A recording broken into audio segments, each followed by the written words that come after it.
me toca a mí, en ausencia de Otelo Borroni, agradecer públicamente la entrega de esta estatuilla Santa Clara de Asís 1984 a nuestro ciclo Historias de la Argentina Secreta. Y lo agradezco en nombre de todos mis compañeros aquí de ATC, de todos quienes realizan este esfuerzo semanal de poner en pantalla estas historias, también en nombre de la gente del interior del país que colabora con nosotros y, por qué no, en nombre de ustedes mismos, que son los destinatarios de este modesto esfuerzo semanal para redescubrir el rostro desconocido de nuestro país, para trabajar en pro de la identidad nacional.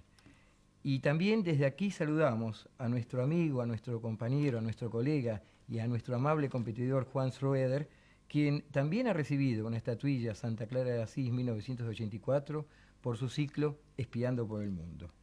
Y como de espiar se trata realidades, en el programa de hoy nos vamos a referir a un tema que tiene que ver con la integridad nacional, con la integración del país, con un ferrocarril, con un paisaje y, ¿por qué no?, con un hombre que se parece mucho a un prócer.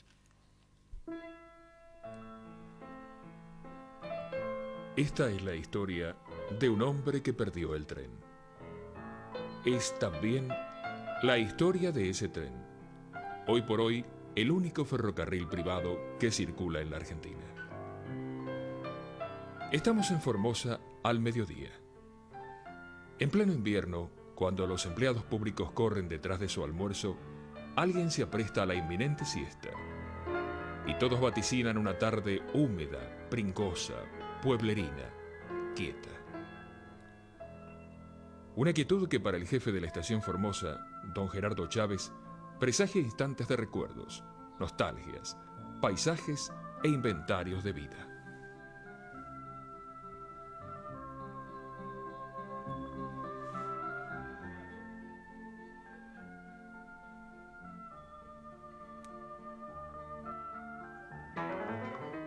Yo he nacido ferroviario por cuanto mis padres han sido ferroviarios. Ellos llegaron a la zona de acá de Formosa cuando se inauguró esta zona, esta línea, Formosa Embarcación, un mes de abril de 1931. Y de esa manera, en fin, he seguido colaborando con mis padres, siempre ayudando en una cosa, en otra. Y a los 18 años ingresé al ferrocarril como auxiliar. Como auxiliar porque, en fin, ya previamente había hecho un curso de telégrafo, aprendí telégrafo. Y entré a los 18 años y de ahí seguí haciendo la carrera. Y bueno, ahora estoy aquí como jefe de estación. Tengo 37 años de servicio. Y, en fin, es una vida linda la del ferroviario y me gusta mucho. Nunca he tenido inconvenientes. He conocido muchos lugares, tales así como Jujuy. Estuve 4 años en Jujuy. Estuve 2 años, 3 años por la zona de Tartagal, Joaquín B. González. Y bueno, ahora yo tengo mi familia acá y tengo mi casa. Y es por eso que cuando hubo la oportunidad de salir una vacante, la he solicitado y por concurso se me ha asignado como jefe de estación acá en Formosa, y aquí estoy.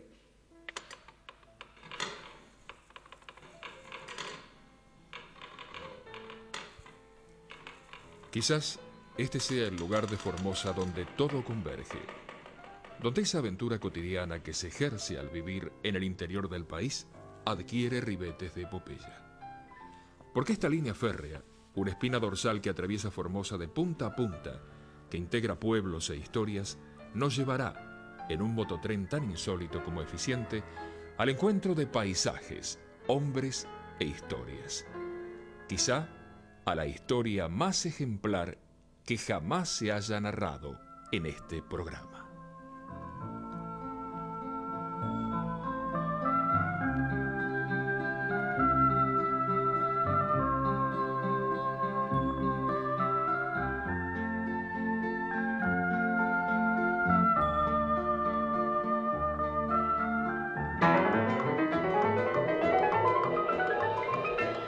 Contra lo que muchos suponen, el mototren que une Formosa con Embarcación en la provincia de Salta marcha a impecable horario. Quizás gracias a que Lucas Rodríguez y su equipo de radio coordinan todos los movimientos ferroviarios.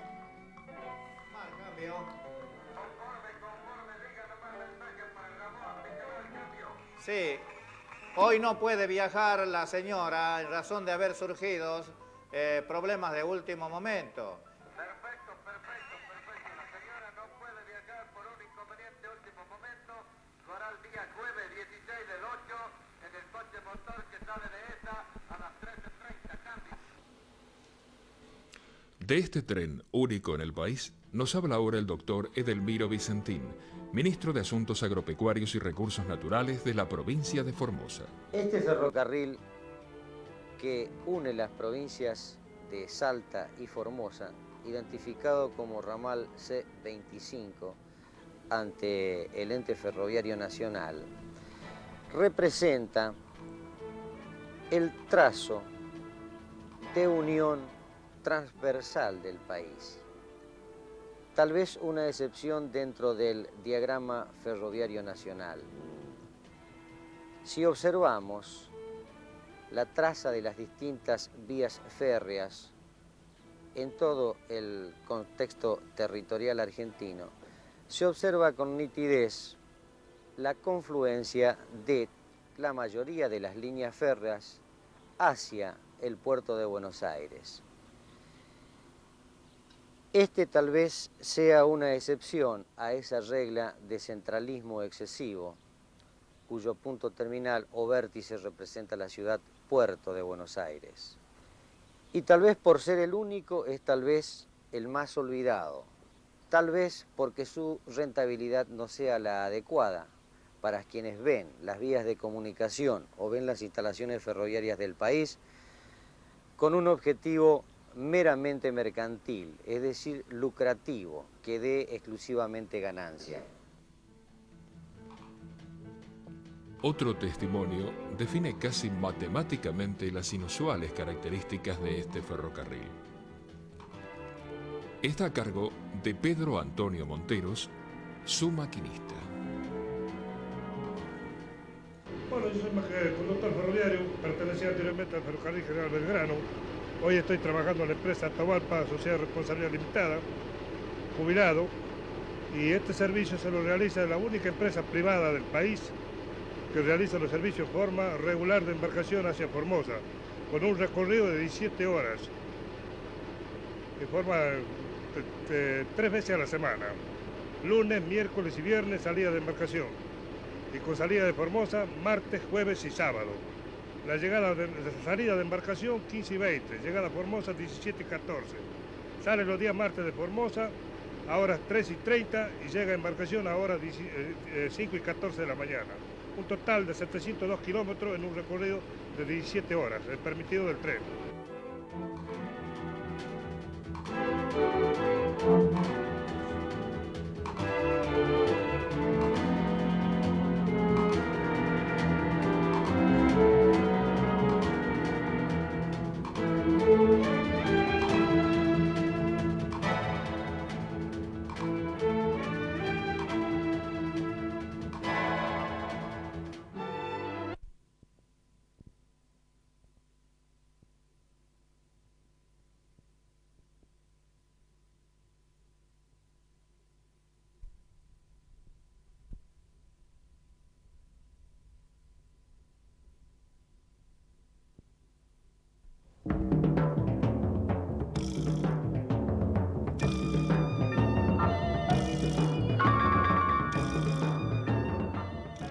A esta altura del relato quizá convenga aclarar que en efecto se trata de un ferrocarril privado, de una empresa que alquiló a Ferrocarriles Argentinos las vías, las estaciones y todas las instalaciones, sobre la cual hace circular precisamente esta coctelera sobre ruedas que estamos viendo.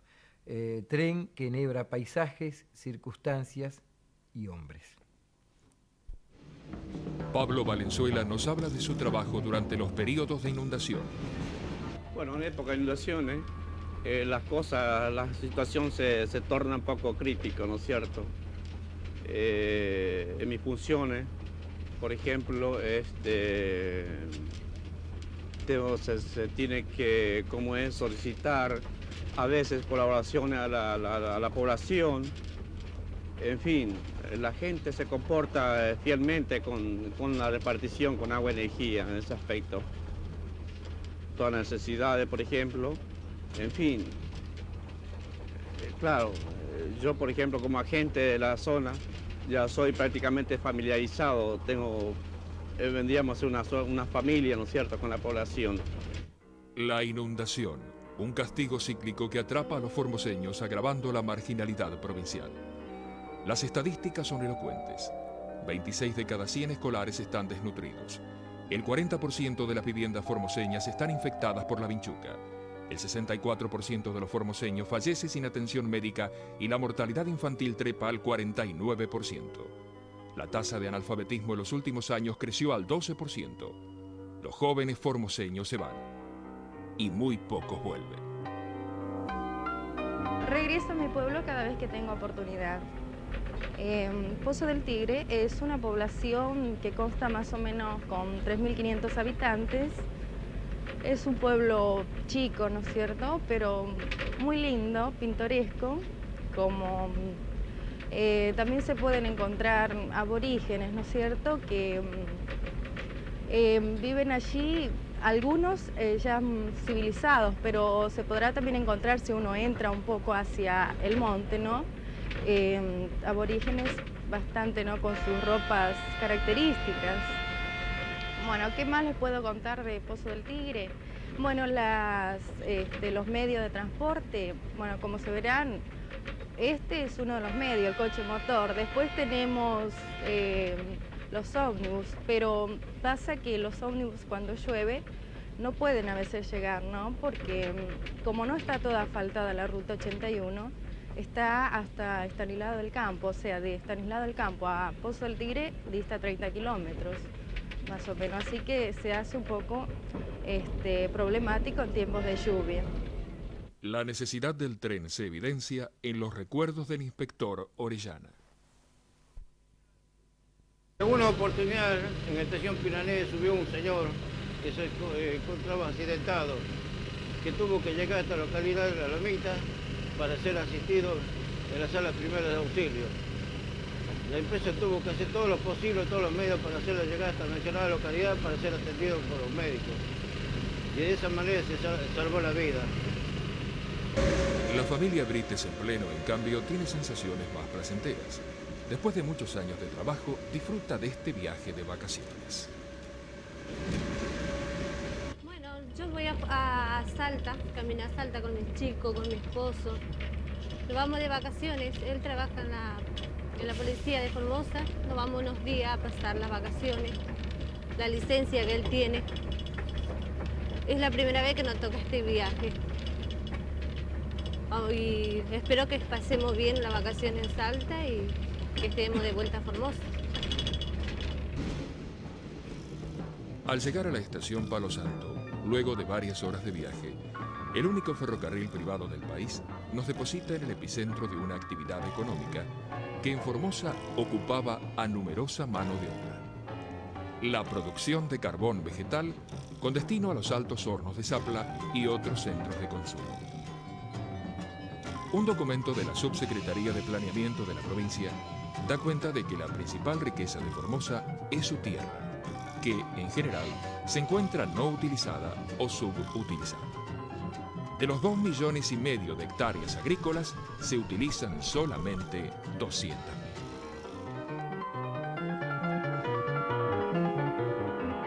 Las recientes inundaciones han provocado pérdidas difícilmente superables.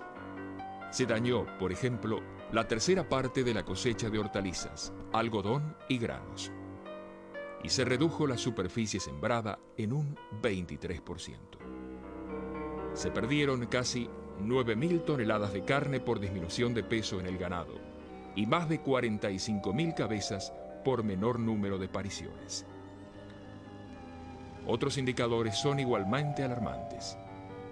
Según el gobierno provincial, se observan altos índices de desprotección materno-infantil y cifras de deterioro familiar que delatan un alto porcentaje de paternidad no asumida y maternidad prematura. La Comisión Regional del Río Bermejo, entidad que nuclea a las provincias de Formosa, Santa Fe, Salta, Chaco, Jujuy, Santiago del Estero y el Estado Nacional, otorga prioridad total a la vinculación del norte argentino con el Océano Pacífico y el Atlántico, integrando Bolivia con la Cuenca del Plata y nuestra Mesopotamia con los puertos del Pacífico.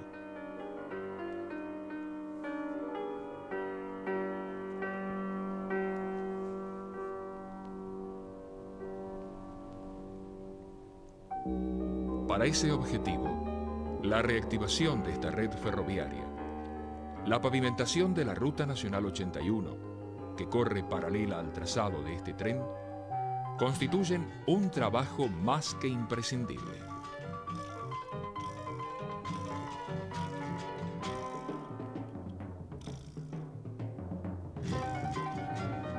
Un trabajo más que imprescindible porque interconectando las distintas localidades del interior, Formosa podrá encarar los mecanismos de reconstrucción que las autoridades provinciales y nacionales han prometido realizar.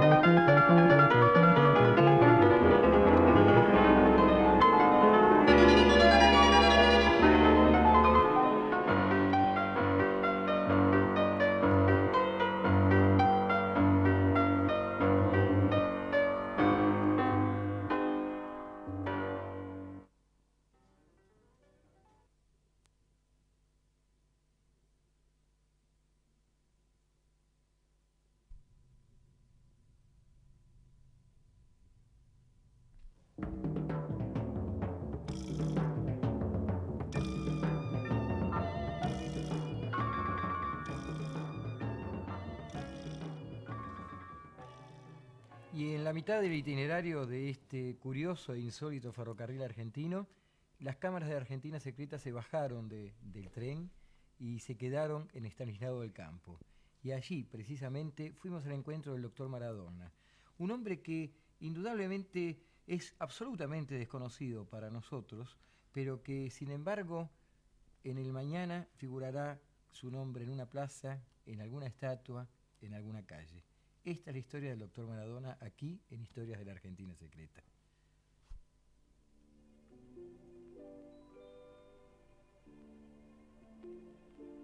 En las silenciosas mañanas de Estanislao del Campo, un hombre sobrevive a su propia soledad.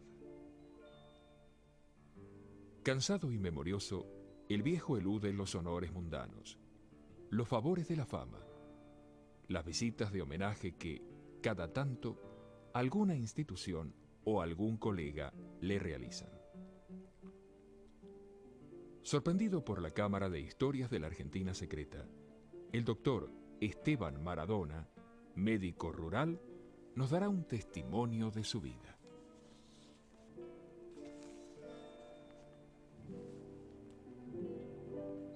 Nuestro héroe nació en 1895.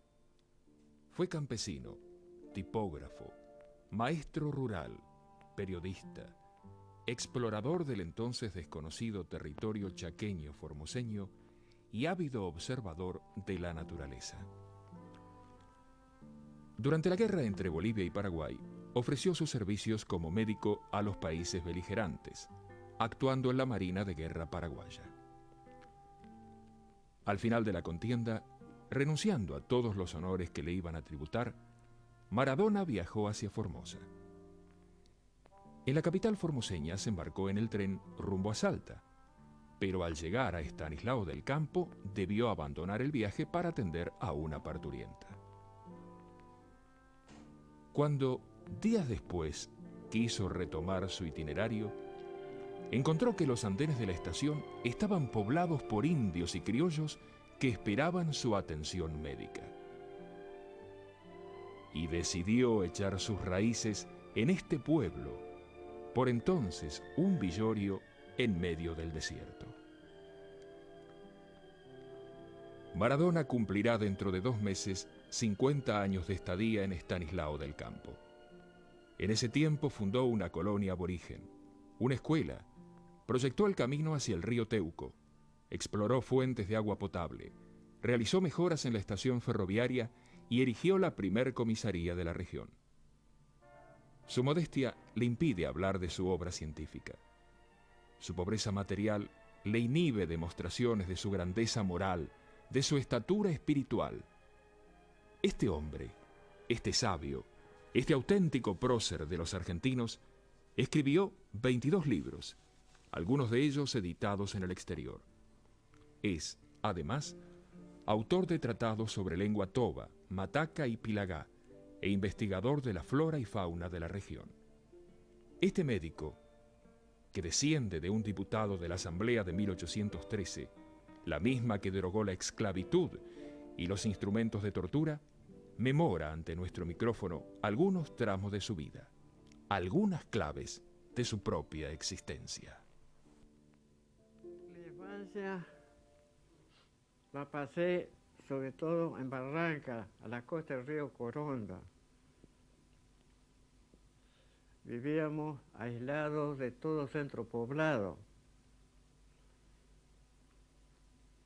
Y mi familia, muy religiosa, nos enseñaba a leer y escribir, mis hermanas, y la religión cristiana. Y pasamos el tiempo en los montes, pescando, en las costas del río, en los montes, cazando perdiz, traveseando a caballo, domando los potrillos o potros. Vivimos en un estado natural, como los indios. Éramos 7 varones. Y le habremos hecho sacar canas verdes a nuestra madre, porque no nos pasamos al río Coronda, la isla del Paraná, cerca del río. Cuando yo me recibí, a mí mi consultorio en Santa María de Oro, en Resistencia. Había muy pocos médicos. Durante ese tiempo yo hacía viajes a Barranquilla y a Charaday para atender a mis enfermos.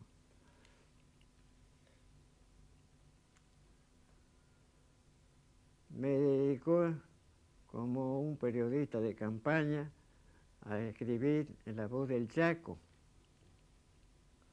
algunos artículos. Hice exploraciones por la isla del Cerrito Argentino, para estudiar la botánica. Ya me gustaba. Daba conferencias, en un ciclo de conferencias todos los sábados, el año 31, para el 32, sobre la ley 9.688, la de accidente de trabajo. Los capitalistas me tenían entre ojos. Y como yo atacaba al gobierno militar del señor Uriburu, me perjudicaron, la policía me perseguía. Opté entonces un día viajar para el Paraguay. El año 32 empezaba la guerra y presenté mis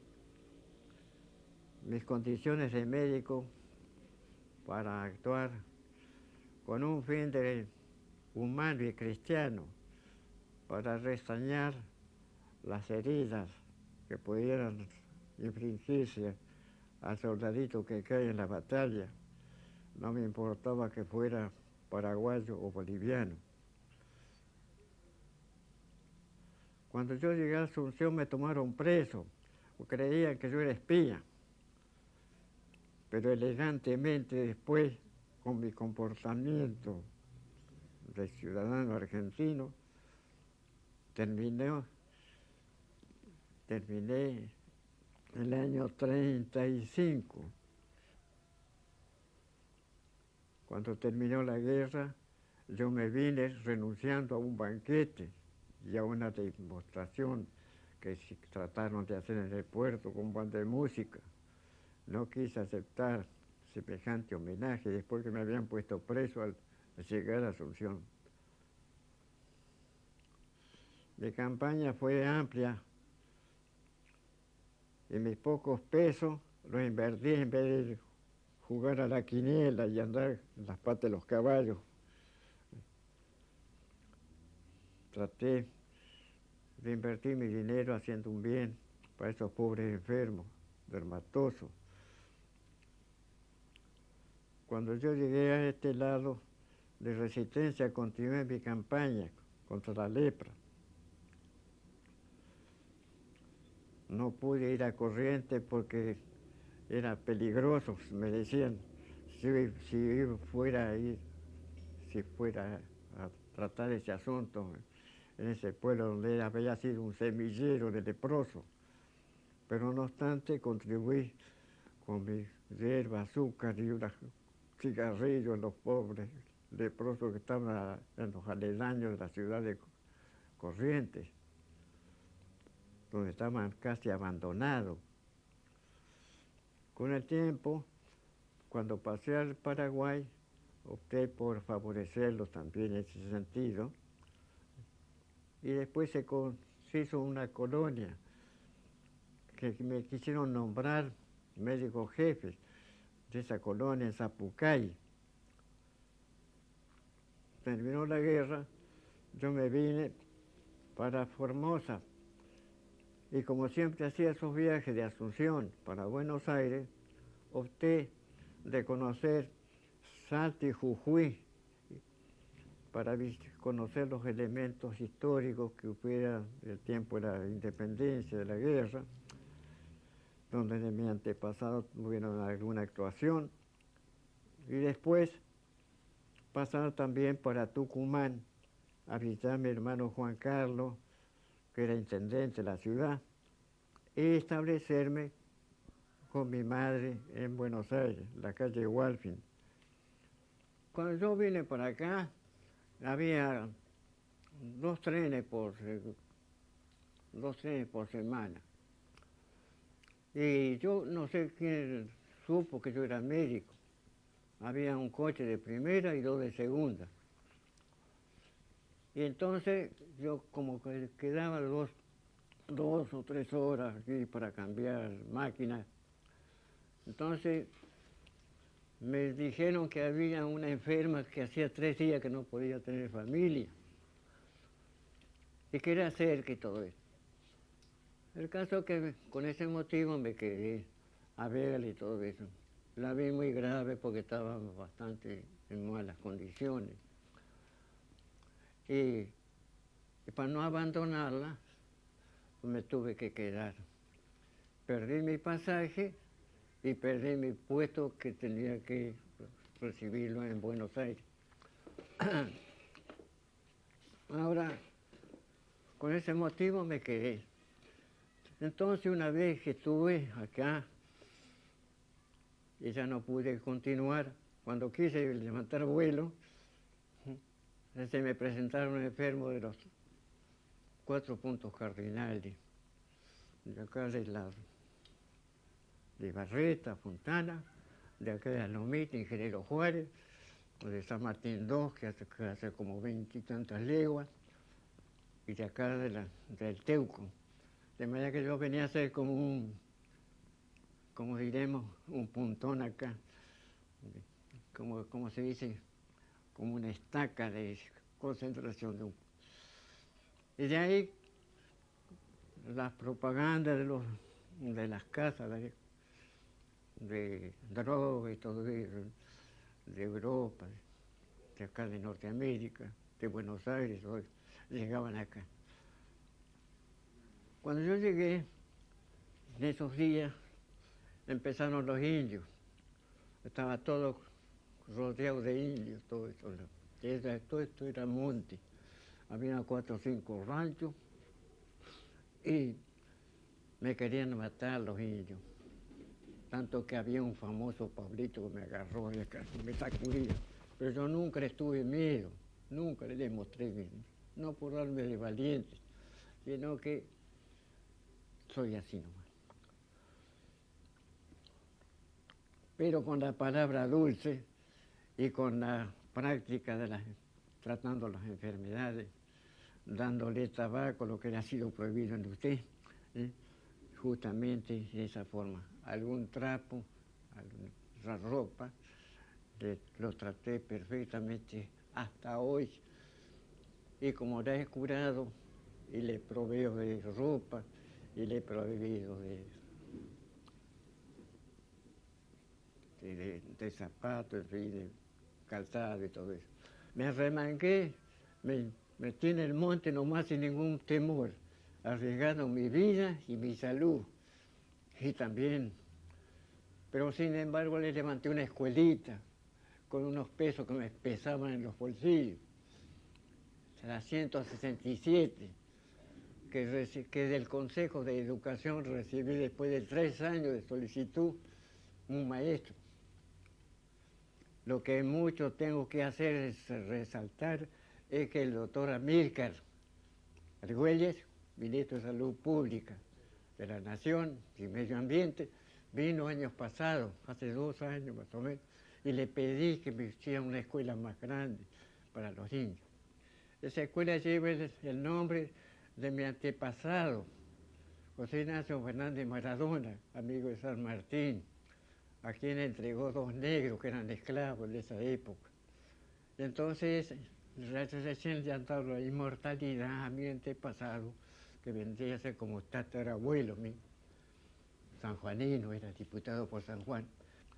Antes yo he tenido que operar hasta arriba de una carreta y atender parto, y bajo la luz de la luna, o de las estrellas muchas veces, y con el resplandor de un fogón, yo he tenido que atender enfermos, poniéndome a dejar un ojo colgado con soberbia espina del vinal, por ejemplo, cuando no había camino. Las sendas eran como caminos de ñandú, todo vivoreado, ondulado, todo eso, de 4 o 5 leguas. Otras veces venían de lejos, tenía que ir al lomo de un caballo, de una mula, o en carreta. Acá no había bicicleta, no había automóvil en ese tiempo, y menos camino, por supuesto. Tan pobre como sus propios protegidos, los indios, el doctor Maradona entrega a ellos los últimos años de sus fuerzas. Cuando recibió un premio en efectivo en mérito a su trabajo como médico rural, donó todo el dinero para becar a médicos formoseños recién recibidos. Porque sabe que los aborígenes vivieron un calvario espantoso y que todo el amor, que todo el respeto, que todo el trabajo que se ponga para rescatarlos de su marginación será una reparación históricamente necesaria.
Pobre, desarrapado, manso y silencioso, Maradona emprende solitarias caminatas.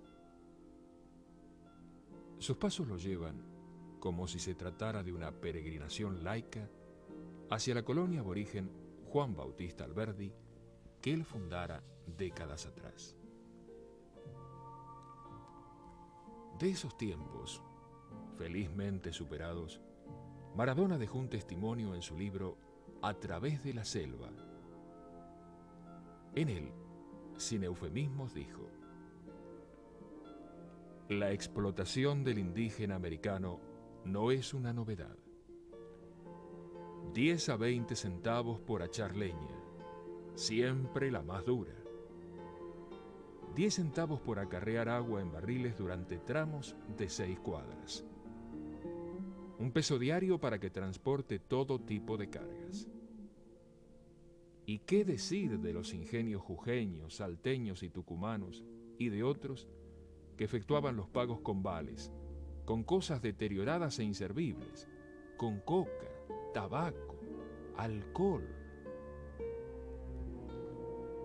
Por eso mismo, todo indio, al ser requerido para una changa, sea quien fuere el solicitante, tiene como estereotipada la defensiva frase que pronuncia en gerundio: ¿cuánto pagando?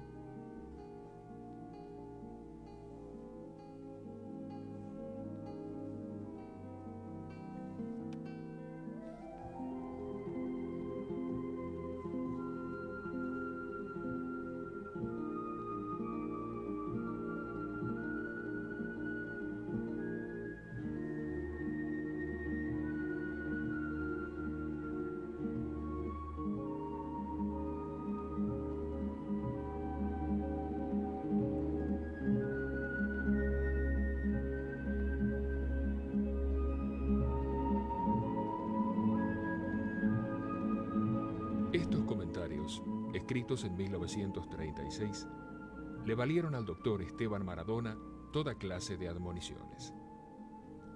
Pero era tanta su franqueza, su entrega al establecimiento de sistemas equitativos y legales de administrar el trabajo indígena, que siempre contó con el apoyo de las autoridades nacionales. Desde esa perspectiva, Maradona logró atemperar el peso de un sistema de explotación de la mano de obra regional, a todas luces, injusto y deshumanizante. Cuando el 8 de mayo de 1948 fundó la colonia Juan Bautista Alberdi, al inaugurar su escuela frente a un centenar de indígenas, escribió: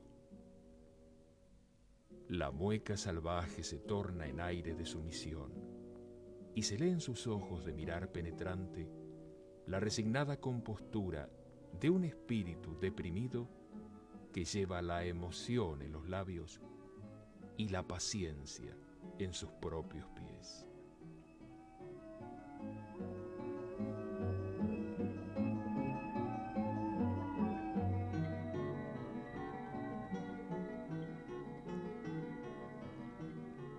A esta altura del relato de la vida del doctor Esteban Maradona, podría sospecharse que este hombre se considera a sí mismo un salvador de indios, un benefactor de la humanidad, un candidato a la gratitud universal.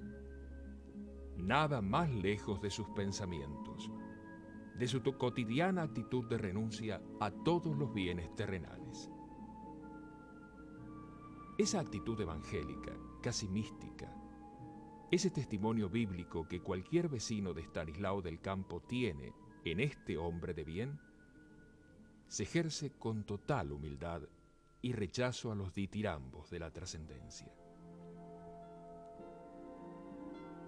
Nuestro héroe aceptó la presencia de la Cámara en homenaje a anteriores encuentros que tuvimos con él, en recuerdo a otro reportaje que, años atrás, le dio, según él, inmerecida resonancia.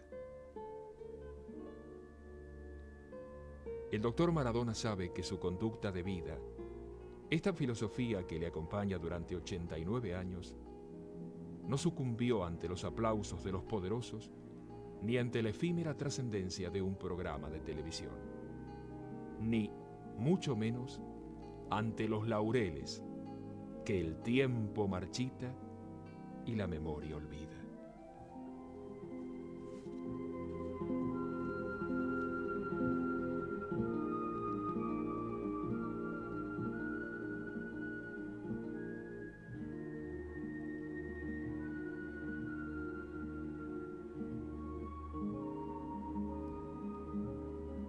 En estos tiempos que corren, en que los argentinos debemos meditar nuestra propia grandeza, ahora, cuando temas tales como la solidaridad, la responsabilidad, el trabajo cotidiano y silencioso, el sacrificio por el bien común y otros valores parecen regresar, la vida de Esteban Laureano Maradona puede convertirse en un ejemplo. No necesitamos los argentinos hurgar demasiado en el pasado para encontrar los arquetipos perdidos. Esas figuras probablemente no emerjan de las láminas de las revistas escolares. Son demasiado lejanas, distantes, legendarias.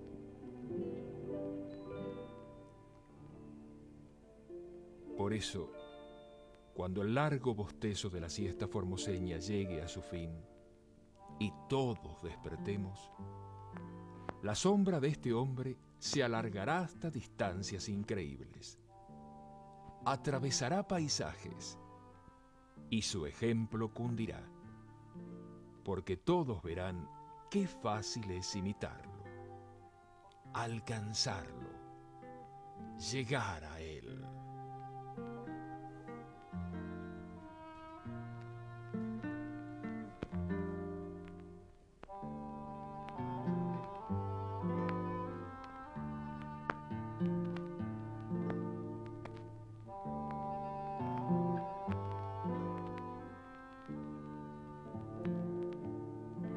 Esta es la historia de un hombre pequeño, de carne y hueso, de un médico rural, de un argentino llamado Esteban Laureano Maradona.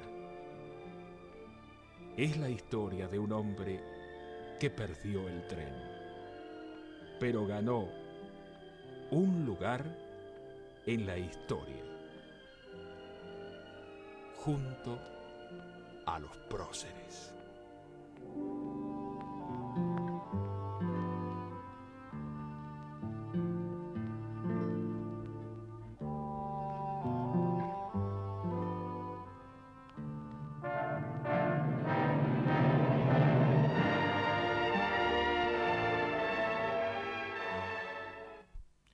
Dos breves comentarios antes de finalizar la emisión de hoy. Como siempre ponemos a disposición de ustedes material adicional y en este caso irá, para quienes lo soliciten, la biografía completa del doctor Maradona. Creemos que es quizá uno de los mejores homenajes que Historias de la Argentina Secreta puede hacer para este hombre tan bueno que hoy hemos conocido. Y por supuesto, en la entrega de esos materiales tienen prioridad, como siempre, las escuelas. Muchísimas gracias por vuestra atención y hasta la semana que viene, donde Otero Borroni presentará otra de las historias de la Argentina Secreta.